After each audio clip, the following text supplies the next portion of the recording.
Une femme célèbre ou anonyme, une histoire. Parole de femme, un podcast réalisé en partenariat avec Skoda. Parole de femme. Ici, elles mènent leur vie comme elles l'entendent et elles assument tout. Elles sont entrepreneuses, artistes, altruistes, courageuses, têtues, ambitieuses, passionnées. Elles se confient en toute intimité sur leur accomplissement professionnel, leurs victoires comme leurs doutes. Parole de femme. Ophélie Cohen, quel que soit le prisme sous lequel on regarde votre vie, on y voit exemplarité, résilience et optimisme. Depuis vos débuts au sein de la police nationale, vous avez passé régulièrement des examens professionnels et concours, à chaque fois avec succès, pour continuellement évoluer. Vous avez travaillé au sein de différents services et c'est certainement cette expérience qui donne une dimension si réelle à vos deux romans, Héloïse et Suspicion. Sur le plan personnel, vous n'avez pas été épargné puisque vous avez dû affronter de graves problèmes de santé et faire face au harcèlement subi par votre fils. Pourtant, vous semblez avoir la positivité chevillée au corps. Aujourd'hui, votre troisième roman est en cours d'écriture. Vous avez plus de 20 ans de carrière au sein de la police nationale. Vous êtes officier de police judiciaire en Isère, à Vienne, en tant que numéro 3 de la sûreté urbaine. Vous intervenez aussi bien sur les délits routiers que des trafics de stupéfiants ou encore des homicides. Ophélie, bonjour. Bonjour Clémence et bienvenue en Isère. Merci. Pour vous, intégrer la police nationale, ça a toujours été un rêve, une vocation ? C'est devenu une vocation vers l'âge de 16 ans. Avant, je voulais être journaliste, ce qui n'avait rien à voir avec la police. Mais mon papa étant policier, mon grand-père étant policier, c'est devenu comme une évidence à partir de l'âge de 16 ans à peu près. Comme j'étais souvent en conflit avec mon papa, on se disputait beaucoup. Je me suis orientée vers cette carrière qui était aussi un moyen pour moi de me rapprocher de lui, je pense. Vous vous souvenez d'un élément déclencheur ? Non, je l'ai pas en mémoire. Je me souviens juste de la fois où je suis allée voir le service de recrutement de la gendarmerie avec mon papa, justement, puisque j'avais dit ce sera les forces de l'ordre, et où on m'a dit mais vous êtes trop jeune et en plus vous êtes une femme. Donc j'ai dit tant pis pour vous, j'irai dans la police nationale. On vous a répondu vous êtes une femme ? C'est ce qu'on m'a répondu et j'étais pas encore en terminale, donc ça doit être aux alentours de 1998. Ça vous a reboosté ? J'ai toujours été boostée. C'est pas ça qui m'a reboostée. Par contre, il était clair dans ma tête que jamais je ne serai gendarme et je serai policière. Vous pouvez me retracer votre parcours au sein de la police nationale ? Alors, j'ai eu le concours de gardien de la paix en 1999, la même année que mon bac. Cette année-là, j'ai obtenu également mon intégration à l'IUT carrière juridique de Roubaix puisque j'avais postulé pour cette IUT et j'envisageais d'être officier. Officier à l'époque, c'était bac+2. Et puis finalement, je me suis dit non, je commencerai par la base. Je serai gardien de la paix, donc j'ai intégré l'école de police de Vannes. J'en suis sortie en 2001. J'ai commencé en Eure-et-Loire, en police secours, du classique, avant de retrouver Lille, qui était ma région natale. J'ai évolué dans différents services. Je suis repartie à Paris. Et j'ai atterri en Isère au mois de septembre pour rejoindre mon compagnon. Pendant ces 23 années de carrière, je suis passée de gardien de la paix à major de police aujourd'hui. Et pendant ces 23 années, vous avez traversé plusieurs services, que ce soit stup, investigation, brigade des mineurs. Est-ce qu'il y a un service qui vous a plus touché qu'un autre ? Alors les mineurs, forcément, c'est vraiment le service dans lequel je me suis dit, je sais pourquoi je fais ce métier-là. C'est vraiment ce qui me vient à l'esprit quand je pense aux mineurs, parce que quand on rend le sourire à un enfant qui est victime, qui rentre dans votre bureau complètement fermé et traumatisé, qu'il en ressort avec ce petit sourire qui veut dire « merci, vous m'avez entendu », ça n'a pas de prix, ça vaut tous les merci du monde. Donc c'est vraiment le service qui m'a le plus plu, dans lequel je me suis sentie le plus utile, parce que on est présent. Et parce que c'est une autre facette du métier. Quand on parle de policier aujourd'hui, avec tout ce qui se passe dans les médias, on voit le côté répressif. Mais la police, ce n'est pas que de la répression. C'est aussi de l'accompagnement de victimes, c'est de l'écoute de victimes, c'est la répression, certes, sur les mises en cause, mais c'est être là pour les personnes qui ont besoin de nous. Ce n'est pas que faire des manifestations. Et c'est justement ces services-là, c'est pas difficile émotionnellement ? Comment on se protège ? La question, elle est difficile parce que je me suis pas protégée. Je suis arrivée en brigade des mineurs, j'avais à peine 23 ans, donc j'avais pas beaucoup de police non plus, j'avais pas beaucoup d'ancienneté, j'étais pas prête à affronter ce que j'ai affronté. J'y ai fait environ 3 ans et à l'époque je n'étais pas maman. Et heureusement, parce que je pense que je l'aurais vécu beaucoup plus mal. Aujourd'hui, quelqu'un qui arrive en brigade des mineurs, il va faire des stages, il va faire des formations, il va être mieux préparé à accueillir la parole de la victime. C'était pas mon cas à l'époque. Donc ma jeunesse, mon manque d'expérience ont fait que je suis rentrée une paire de fois en pleurant chez moi, parce que j'emmenais mes victimes avec moi. Quand on sort du commissariat, on dépose pas le sac à la porte en disant les victimes, elles y restent. Non, elles sont toujours avec nous. Et maintenant que vous êtes mère, vous pourriez plus le faire ? Je pense que je pourrais le refaire quand Gabriel sera encore plus grand. Maintenant qu'il a 16 ans et demi, je pense que je pourrais y retourner. J'ai plus d'expérience, plus de sagesse. Je suis mieux protégée psychologiquement aussi. Mais je préférerais attendre qu'il soit adulte. Est-ce qu'il y a un moment dans l'ensemble de votre carrière, pas forcément dans ce service-là, où vous vous êtes sentie en danger ? Alors, je me suis sentie en danger physiquement sur une intervention, à Chartres, parce que Chartres, c'est une petite ville. C'était un dimanche après-midi, on n'était que 3 policiers dehors. Et on s'est retrouvés à intervenir sur un monsieur qui avait renversé des jeunes en scooter, et ça a pris une ampleur dans un quartier assez difficile, et on s'est retrouvés à 3 entourés d'une centaine de personnes. Donc à ce moment-là, on pense à sa vie. On regarde son arme en disant pourvu que personne ne l'attrape, et on se dit est-ce que je vais rentrer chez moi entière ce soir ? C'est déjà arrivé, oui. Et pour votre entourage, vous avez déjà eu peur ? J'ai envie de dire que cette peur, elle n'existait pas il y a quelques années. Enfin, au début de ma carrière, en tout cas, parce que l'image qu'on avait de la police et l'image qu'on avait, nous, policiers, de la population, n'était pas la même. Quand Gabriel a commencé à grandir, avec son papa, on a dit « ne dis surtout pas qu'on est policier ». Alors que quand moi, j'étais enfant, j'étais fière de dire que j'étais fille et petite fille de policier. Tout le temps où Gabriel a été à l'école primaire, ça a été à peu près, à partir du collège, on lui a dit « tu dis pas que papa et maman sont policiers » parce qu'on voyait de plus en plus d'atteintes physiques de l'entourage de policiers et on voulait protéger notre fils.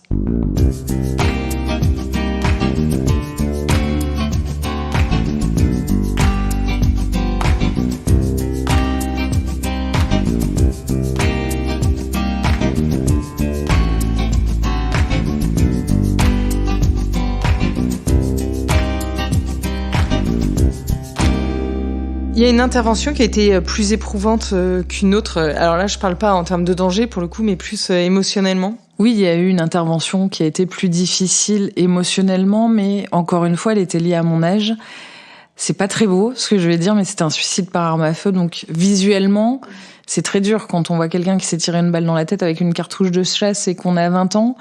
C'est émotionnellement, celle-là, elle a été très difficile parce que je suis rentrée dans un film d'horreur. Alors qu'avant, je les regardais à la télé. Et ça, c'est pareil. Cette confrontation à la mort, on n'y est pas préparé à l'école de police. On nous en parle un petit peu. On ne sait pas vraiment ce qui nous attend quand on sort de l'école. C'est bien beau la théorie, on a beau faire quelques stages, il n'y a que la pratique sur le terrain qui vous donne la réelle teneur de ce qu'est le métier de policier. Vous trouvez que votre personnalité a évolué, que vous êtes endurcie au fil du temps ? Je me suis endurcie, ça c'est une certitude. Mais pas que. Je suis plus sensible aussi à certaines choses. Je suis plus tolérante pour certaines, moins pour d'autres. Le problème avec ce métier, c'est qu'on rentre dans l'intimité des gens et on est face à une misère sociale qu'on voit certes à la télé, mais qu'on ne mesure pas encore une fois quand on n'est pas confronté à ce genre de problème. Donc fatalement, ça vous endurcit parce que rentrer dans le quotidien des gens, dans la misère sociale en permanence, si on s'endurcit pas, on fait du burn-out, on se sent pas bien. On se suicide malheureusement, puisqu'il y a des collègues qui se suicident aussi, et c'est aussi lié à ce qu'on peut voir au quotidien.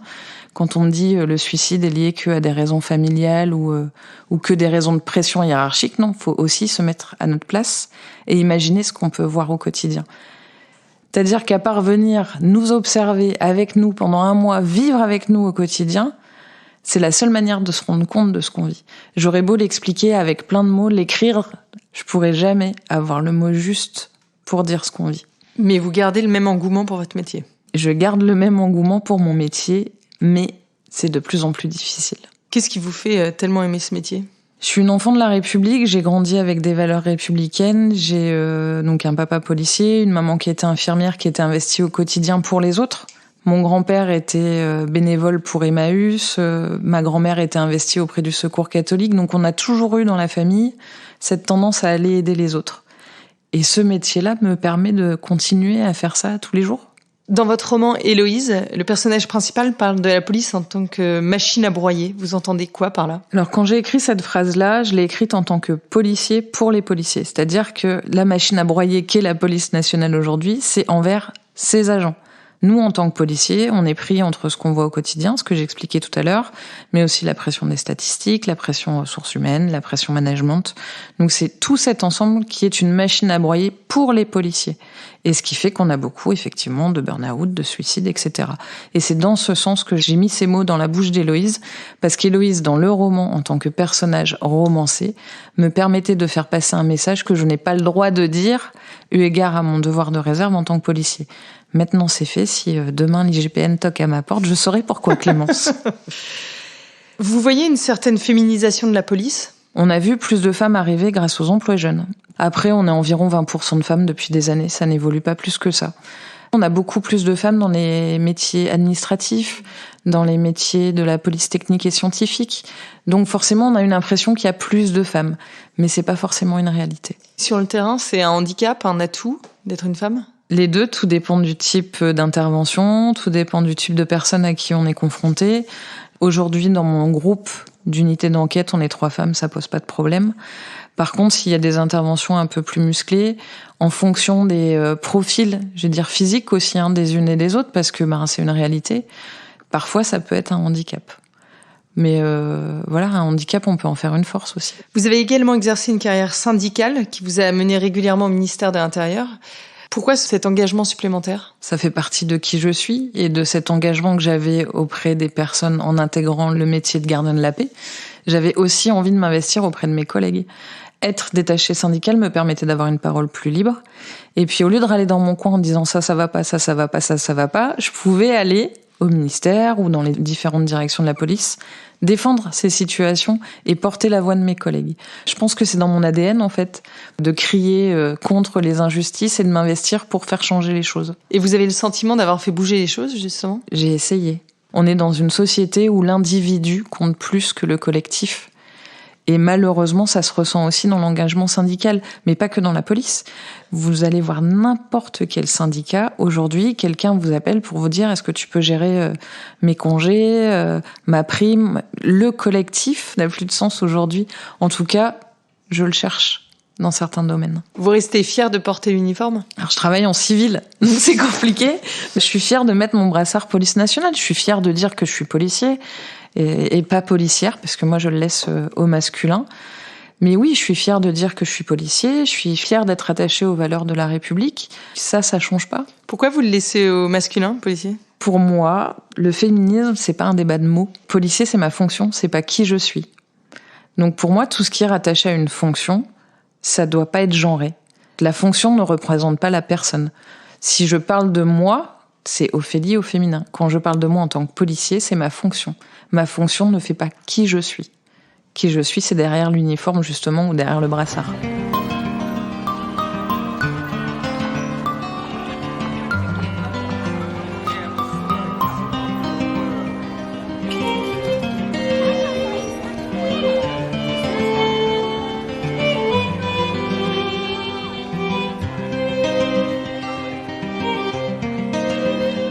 Si on fait un bilan de vos 23 années au sein de la police nationale, vous en retirez quoi, personnellement et plus généralement ? En travaillant au quotidien auprès des gens, on se rend compte de l'évolution, je pense, peut-être plus que quand on n'est pas dans ce type de métier confronté à la population. Et c'est vrai qu'en 23 ans, j'ai vu les choses évoluer, j'ai vu les enfants changer. J'ai eu des enfants dans mon bureau il y a encore pas si longtemps où il n'y a pas de respect des parents qui sont à côté d'eux, il n'y a pas de respect du policier, il n'y a pas de respect de l'adulte. Et c'est quelque chose qui me choque, parce que même si ça a toujours existé, je trouve que ça prend de l'ampleur. Quand j'ai commencé, dans les quartiers, les jeunes me disaient bonjour. Bonjour la blonde. J'étais blonde à l'époque, j'avais à peu près leur âge, et on avait de bons rapports. Aujourd'hui, il n'y a plus de bonjour. C'est limite, on arrive dans un quartier, c'est l'insulte. On a aussi un problème d'éducation. C'est-à-dire que le respect de l'adulte, le bonjour, s'il te plaît, merci, au revoir. Le respect du maître et de la maîtresse n'est pas du tout le même que quand moi j'étais plus jeune. Alors on va me dire, les mentalités ont changé, les choses évoluent, oui. Mais pour moi, il y a des choses qui ne doivent pas changer. Le respect en fait partie. La valeur famille en fait partie, parce que la famille est pour moi l'un des premiers remparts contre les maux de notre société. En parallèle de votre activité, vous êtes également auteur. Comment ça vous est venu ? C'est quelque chose qui, là aussi, coule dans mes veines, puisque j'ai toujours écrit. Quand je faisais des bêtises, j'écrivais des mots d'excuses à mes parents. J'écrivais des poèmes, des lettres d'amour, j'ai écrit un cahier à mon fils. Et un jour, un ami m'a dit « Viens avec moi sur un salon, tu vas voir, tu vas rencontrer des auteurs, c'est sympa ». Là, j'ai rencontré une dame qui s'appelle Geneviève, qui avait un blog et qui m'a dit « J'adore tes retours sur Facebook » puisque je faisais mes petits retours sur ma page personnelle et j'ai intégré ce blog. Et j'ai fait d'autres rencontres qui ont mené d'autres rencontres. Et un jour, un copain auteur m'a dit « Mais Ophélie, pourquoi tu n'écris pas ton propre livre ? Tes chroniques sont bien rédigées, elles sont bien tournées, on sent qu'il y a quelque chose... T'en as sous la plume, quoi, vas-y, lance-toi ». Et je lui ai envoyé le début d'Héloïse. Et il m'a dit « Mais il faut pas que tu t'arrêtes ». Et donc cet auteur, qui s'appelle Alexis Aubenque, que je ne remercierai jamais assez de m'avoir convaincu de poursuivre cette aventure, m'a demandé de lui envoyer l'histoire chapitre après chapitre. Et à chaque fois, on s'appelait, il me disait ça va pas. Et je suis arrivée au bout d'Héloïse comme ça.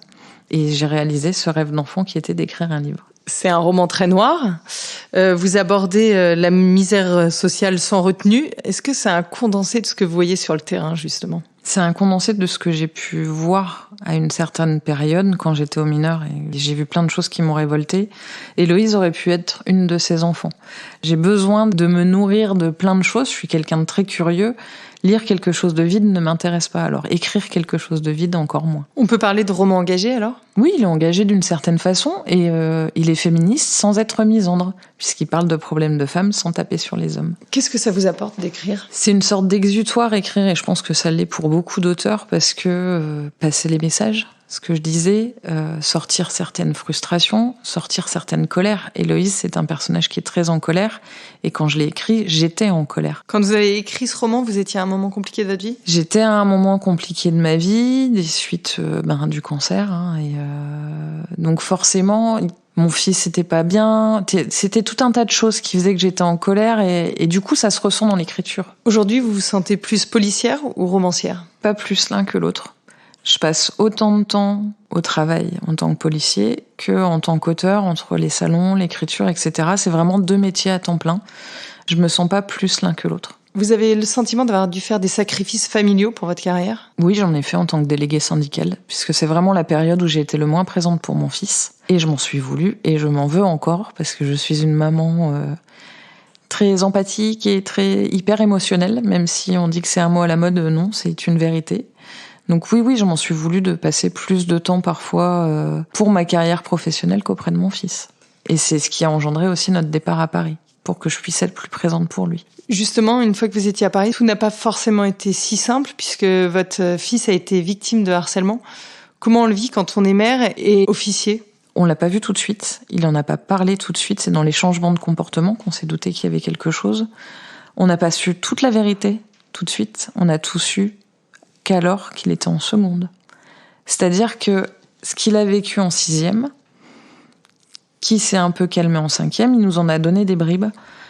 Et nous, on a agi en tant que parents et aussi en tant que policiers. Mais ça a eu un retentissement tel que Gabriel nous a caché beaucoup de choses et on les a appris qu'une fois qu'il a été en seconde, puisque le début de seconde s'est mal passé. Ce qu'il avait vécu en 6e, il entendait « t'es qu'une merde, suicide-toi, tu sers à rien ». Ces mots-là, il nous en a pas parlé. Et quand il est arrivé en seconde, il s'endormait en classe. La CPE nous a appelés, il a vu une psychologue et il nous a expliqué qu'en fait, il nous avait pas tout dit. Et c'est là qu'il nous a révélé un certain nombre de choses. La CPE avec qui on a discuté, elle nous a dit c'est récurrent. Des enfants qui ont été harcelés, surtout au point auquel Gabriel a été harcelé, perdent tellement confiance en eux qu'ils sont incapables après de changer d'établissement ou de lieu ou sans avoir une perte totale de confiance en soi. Donc Gabriel, lui, c'était de toute façon, je me ferai pas de copains, je vais être rejeté. Ça a été des périodes très très compliquées. Donc je crois que nous, on lui a pas assez montré qu'on pouvait être présent sans surréagir, et lui a voulu nous protéger. Le fait que j'ai été malade, Gabriel a été confronté très vite à des choses difficiles, et il a toujours eu peur pour moi. Donc je pense que c'est aussi une façon de me protéger, de pas dire tout ce qui se passait. Vous avez eu un cancer du sein. En quoi il a changé votre regard sur la vie ? J'étais un peu chochotte, je sais pas si on peut dire ça comme ça, mais voilà, quand j'étais malade, je faisais mon mec, excusez-moi messieurs, mais je suis pas bien, je suis malade, tu peux aller me chercher ci, tu peux faire ça. Donc j'avais plutôt tendance à me laisser aller. Après cancer, c'est l'inverse. Je me suis endurcie, je suis devenue dure à la douleur, Je vis plus vite, je vis plus fort. On a tellement peur que ça s'arrête. On prend conscience de sa mortalité. C'est quelque chose de nouveau. À 29 ans, on se dit pas demain je vais mourir. Et quand on en prend conscience, forcément, on dévore la vie beaucoup plus vite. D'un point de vue professionnel, qu'est-ce que ça a impliqué ? J'ai eu la chance d'être très entourée par mes collègues de l'époque. J'étais alors formatrice à l'école de police de Roubaix, ce qui faisait que j'étais pas sur le terrain déjà. Donc je faisais ma séance de chimiothérapie, j'étais en arrêt 15 jours et je retournais au travail pendant une semaine avec ma perruque, avec des foulards. Donc j'ai eu cette chance d'être entourée, de pouvoir continuer à travailler pendant toute la durée des traitements. Ce qui m'a permis de pas être coupée socialement aussi. Et je pense que ça m'a aidé grandement à traverser cette période de ma vie. Vous avez même passé les concours d'officier à ce moment-là, non ? Je passe les écrits au mois de mars, toute contente, toute fière. Et en juin, alors que je me préparais à ma première chimio, mon père m'appelle et me dit « Félicitations ma fille, tu as les écrits du concours d'officier ». Et là, mon monde s'écroule une deuxième fois parce que c'était un rêve d'être officier. Je voulais être lieutenant Cohen. C'était vraiment pour la fierté de mon papa, pour moi, pour mon grand-père. Ça avait vraiment une grosse importance. Et j'ai pas pu aller au bout de ce concours puisque les textes ne me permettaient pas d'aller au bout. Dans la mesure où je ne pouvais pas passer le sport, je ne pouvais pas continuer. Même si je suis officier de police judiciaire, je ne serai jamais commandant de police.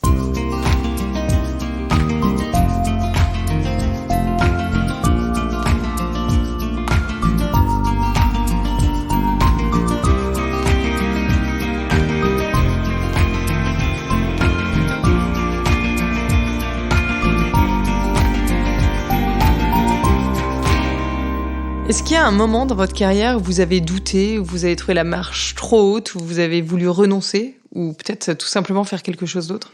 Ça fait quelques années que les marches sont de plus en plus difficiles à monter. Pour autant, je continuerai à les monter, je pense, jusqu'à la fin. De quoi est-ce que vous êtes la plus fière dans votre carrière ? Malgré tout ce que je vois, je garde mon humanité. Je n'ai pas changé d'avis sur un certain nombre de choses. Oui, je suis fière d'être restée moi-même. Quel a été votre plus gros défi jusque-là ? Il est à l'heure actuelle le défi parce que je suis en service d'investigation là depuis le mois de septembre. J'en avais pas fait depuis 13 ans. Donc c'est se remettre au goût du jour 13 ans en arrière très rapidement. Donc là, c'est un des plus gros défis au niveau professionnel, oui. Quel est votre prochain Everest ? Je pense que mon prochain Everest, il sera peut-être littéraire, mais pas policier. Ou alors je l'ai pas encore rencontré au niveau police. Vous avez un mantra qui vous définit ? Oui, je vais dire que je suis comme le roseau. Je plie mais je ne romps pas. On va revenir à un de mes sujets de prédilection qui est l'automobile. Avec votre métier, la voiture peut jouer un rôle différent de celui auquel on pense naturellement. Vous avez déjà fait des planques dans des voitures ou des patrouilles ou des courses-poursuites ? Quand j'étais à la Sûreté départementale du Nord, on faisait beaucoup de planques, que ce soit à la criminelle ou au stup. Donc on se retrouvait dans ce qu'on appelle les sous-marins. Donc oui, c'est compliqué de passer 24 heures enfermé dedans avec un collègue en disant « je dois aller aux toilettes, comment je vais faire ?» Ne pas se faire repérer. On a un rapport à la voiture, je vais pas dire qu'il est charnel dans la police, mais en tout cas on a besoin de voitures fiables, surtout. Et puis on a besoin de leur faire confiance. Vous avez appris à conduire différemment avec la police ? Alors je vous mets au défi de rouler en gyro et 2 tons à Paris et entre les files de voitures, vous comprendrez pourquoi on apprend à conduire différemment quand on est dans la police. Quand on va en intervention, c'est rapide. Quand on passe au gyro et aux 2 tons, voilà, quelquefois c'est des rétroviseurs à quelques millimètres, c'est un passant, on est beaucoup plus attentif et on a une conduite plus sportive aussi. Qu'est-ce qui ne vous quitte jamais quand vous prenez la voiture ? Comme je fais tout en musique, l'appli qui ne me quitte jamais, que ce soit en voiture ou ailleurs, c'est Deezer. Quel est votre meilleur souvenir en voiture ? J'étais avec des amis auteurs. On a fait Paris-Belgique parce qu'on était attendu d'un salon parisien sur un autre salon. Et tout au long du trajet, on a chanté des musiques des années 80 et des génériques de films. Donc le trajet qui a fait 3 heures nous a semblé durer une demi-heure. Et c'est un moment merveilleux que j'ai passé avec ma Valentine Clarence Spitz, qui est auteure en Belgique. À l'inverse, quel est le pire moment que vous ayez passé en voiture ? Une nuit à dormir sur une aire d'autoroute suite à un problème de batterie avec ma petite voiture.